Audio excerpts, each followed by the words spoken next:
नमस्कार दोस्तों, आप देख रहा है टीएम इंस्पायर। शुरू करते हैं आज का वीडियो। अच्छा काम की मजदूरी ऊपर वाला देते हैं। नोएडा अस्पताल में एक कोरोना पेशेंट का केस आया था।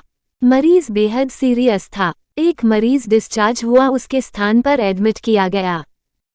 अस्पताल के मालिक डॉक्टर शर्मा जी ने तत्काल खुद जाकर आईसीयू में केस की जांच की और ऑक्सीजन लगवाई गई। डॉक्टर साहब बाहर आए और अपने स्टाफ को कहा कि इस व्यक्ति को किसी प्रकार की कमी या तकलीफ ना हो और उससे एडवांस पैसे भी न लेवे।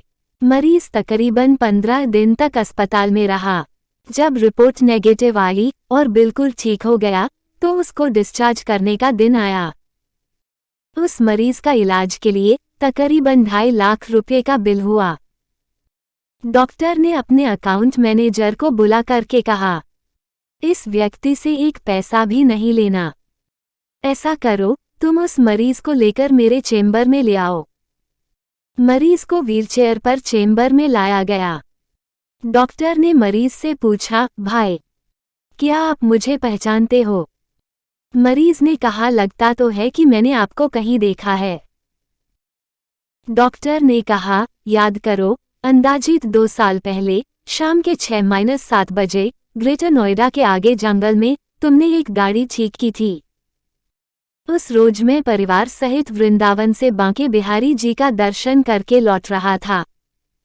अचानक कार में से धुआं निकलने लगा और गाड़ी बंद हो गई थी। कार एक तरफ खड़ी कर मैंने चालू करने की कोशिश कर रहा था, परंतु कार चालू नहीं हुई। अंधेरा थोड़ा थोड़ा घिरने लगा था।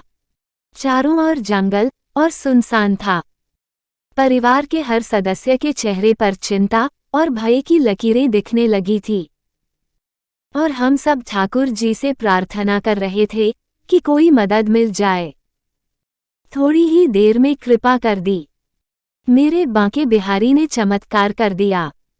बाइक से तुम आते दिखाई पड़े। हम सब ने दया की नज़र से हाथ ऊंचा करके तुमको रुकने का इशारा किया। तुमने बाइक खड़ी करके हमारी परेशानी का कारण पूछा। तुमने कार का बोनट खोलकर चेक किया और कुछ ही क्षणों में कार चालू कर दी। हम सबके चेहरे पर खुशी की लहर दौड़ गई। हम सभी को ऐसा लगा कि जैसे भगवान ने आपको हमारे पास भेजा है, क्योंकि उस जंगल में हम में से किसी के भी फोन में सिग्नल नहीं आ रहे थे। किसी का नंबर नहीं मिल रहा था, न ही नेट चल रहा था। बच्चे साथ में थे, उनकी चिंता ज्यादा थी। तुमने मुझे बताया था कि तुम यहीं जेवर के पास गैराज चलाते हो। मैंने आपका आभार जताते हुए कहा था कि रुपए पास होते हुए भी ऐसी मुश्किल समय में मदद नहीं मिलती। तुमने ऐसे कठिन समय में हमारी मदद की। इस मदद की कोई कीमत नहीं है, यह अमूल्य है। परंतु फिर भी मैं पूछना चाहता हूं कि आपको कितने पैसे दूं? उस समय तुमने मेरे आगे हाथ जोड़कर जो शब्द कहे थे, वह शब्द मेरे जीवन की प्रेरणा बन गए हैं। तुमने कहा था कि मेरा नियम और सिद्धांत है कि मैं मुश्किल में पड़े व्यक्ति की मदद के बदले कभी कुछ नहीं लेता। मेरी इस मजदूरी का हिसाब भगवान रखते हैं। उसी दिन मैंने सोचा कि जब एक सामान्य आय का व्यक्ति इस प्रकार के उच्च विचार रख सकता है और उनका संकल्प पूर्वक पालन कर सकता है, तो मैं क्यों नहीं कर सकता। और मैंने भी अपने जीवन में यही संकल्प ले लिया है। 2 साल हो गए हैं, मुझे कभी कोई कमी नहीं पड़ी। अपेक्षा पहले से भी अधिक मिल रहा है।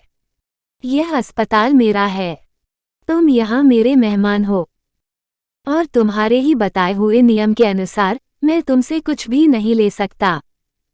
ये तो भगवान की कृपा है।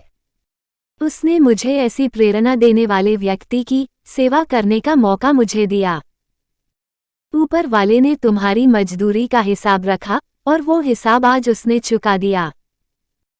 मेरी मजदूरी का हिसाब भी ऊपर वाला रखेगा और कभी जब मुझे जरूरत होगी वो जरूर चुका देगा। डॉक्टर ने मरीज से कहा, तुम आराम से घर जाओ और कभी भी कोई तकलीफ हो तो बिना संकोच के मेरे पास आ सकते हो। मरीज ने जाते हुए चेम्बर में रखी भगवान कृष्ण की तस्वीर के सामने हाथ जोड़कर कहा, हे प्रभु, आपने आज मेरे कर्म का पूरा हिसाब ब्याज सहित चुका दिया। इस कहानी से हमें ये सीख मिलता है कि किए गए कर्म हमारे पास जरूर लौट कर आते हैं, और वो भी ब्याज समेत। इसलिए जितना हो सकता है लोगों की मदद करें, आपका हिसाब ब्याज समेत वापस आएगा।